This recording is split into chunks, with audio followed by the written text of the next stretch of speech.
ওম নমঃ শিবায়। All friends, আমি আপনাদেরকে দেখানোর জন্য চলে আসলাম নীল মন্দির পাওয়ার আগে যে মন্দিরটা ওইখানে। তো জেডি ভাইয়ের তরফ থেকে আপনাদের সবাইকে আন্তরিক প্রীতি এবং অভিনন্দন।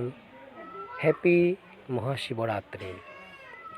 তো ওই ভিডিওটা ছাড়তে আমার একটু লেট হচ্ছে, কেননা ভুবনে গিয়েছিলাম তো 3 দিন থেকেছি ওইখানে।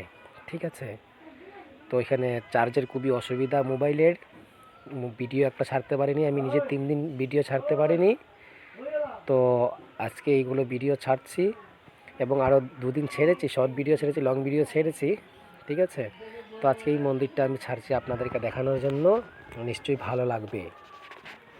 তো অল ফ্রেন্ডস চলে আসুন, মন্দিরে যাচ্ছি। এই হলো মন্দির।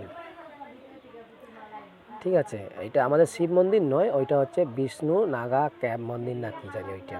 ঠিক আছে, ওইটাই মন্দির, আমি লেখা জানি কি দেখেছিলাম। তো ওইখানে দেখাবো আমি কী লেখা আছে। আগে দেখুন, এখানে পুজো হচ্ছে। তো এখানে বসে আছে লোকেরা, খুব কষ্ট করে এত নিচ থেকে উঠছে, তো উপরে বসে আছে ওরা, বুঝলে। সবচেয়ে বড় কথা হলো এত উপরে ওরা থাকে কীভাবে, বাপরে 12 মাস থাকে এত উপরে, আর ওঠানামা করে ওরা।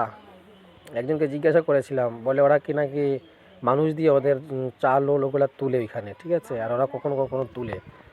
ঠিক আছে, ওদের সবজি ক্ষেত করতেও না, ওরা বললো সবজি ওখানেই পেয়ে যায়।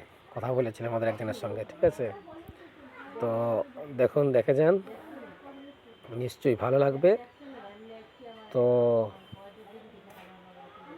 সবাই আমার সঙ্গে এইভাবে যদি সাপোর্ট করুন, আমি আরও ভালো ভালো ভিডিও বানিয়ে ছাড়বো। শুধু আপনাদের সাপোর্টের প্রয়োজন।